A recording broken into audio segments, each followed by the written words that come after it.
Des parcours individuels, des familles, des soldats. La bataille de la Somme est la plus sanglante de la Première Guerre mondiale. Plus d'1 million de morts sur 10 km de front.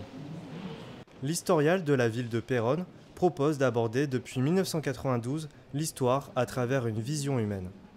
On est capable de montrer une histoire telle qu'elle a été vécue par le soldat. Donc pas uniquement la grande histoire officielle, mais aussi comment la petite guerre de chaque individu a été vécue dans la Grande Guerre. La nouvelle scénographie, voulue par les conservateurs, place les visiteurs face aux armes de guerre.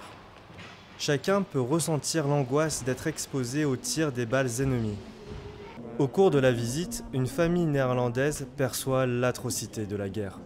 You don't want to have things repeat like they did 100 years ago, so people should learn from what happened in the past and that they should cooperate more closely and see what comes from being enemies to each other. That is not helping at all. Comme la correspondance, le visiteur peut circuler entre le front et l'arrière pour découvrir la vie des soldats et la vie des populations civiles.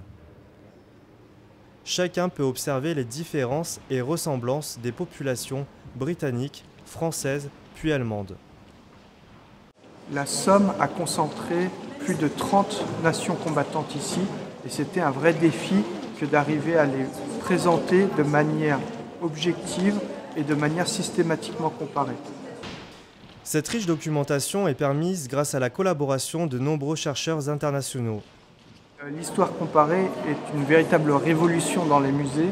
Elle permet de montrer à la fois le côté français et britannique, donc des alliés, et le côté allemand.